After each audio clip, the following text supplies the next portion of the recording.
Kemi një situatë ku Trumpi, i cili bëri ç'është e mundur për të krijuar një dialog me Putinin, me të tretë, me komunikimin telefonik, pasi mund të themi dhe poshtroi Zelenski në Shtëpinë e Bardhë. Dhe gjitha këto, tani ka kapur një tërbim, sepse po kupton që të pak nga këndvështrimi i tij që Putini nuk është kaq i kollajshëm. Pra, se thush, ai do kohë, ai është në avantazh në fushë betejë dhe ndoshta mund të kemi pikpyetje fillimin e një konflikti fillimisht verbal, sa shumë fillon, Trump-Putin, ai ka kërcënuar me sanksione mbi naftën ruse mbi 50%, do ishte shumë e rëndë. Pra, mos jemi një rikthim mbrapsht të paqes trumpiane në një konflikt trumpian me Putinin? Po, fillimisht Gjej, unë të falenderoj për qasjen e rëndësishme dhe pyetjen e rëndësishme, apo nëse do ta quajmë ashtu siç ju e mbani firmën ndërkalljen.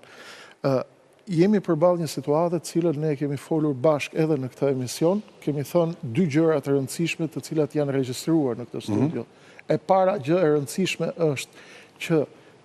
negociatat ndërmjet Trumpit dhe Putinit nuk do të jenë të lehta.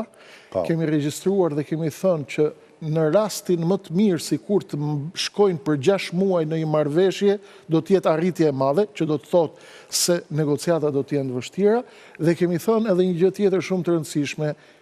Rusia nuk do të marrë asgjë falas nga Trumpi, siç u munduat paraqitet situata. Në këtë moment, jemi në një pozicion të ri, i cili tregon qartësisht një ndryshim të pllakave tektonike në relacionet gjeopolitike ndërkombëtare,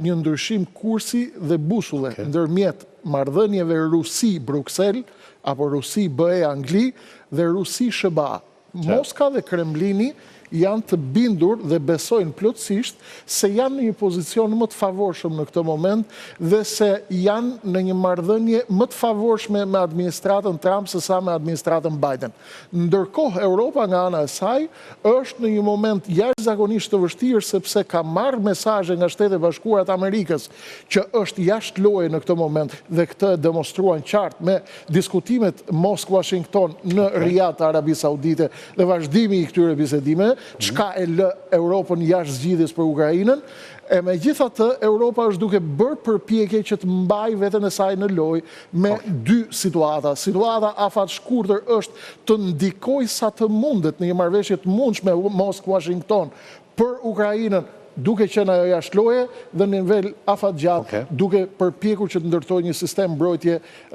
i cili do të zëvendësojë mbulesën dhe coverin amerikan, të cilët e kanë patur bujarisht nga lufta e dytë botërore deri më sot.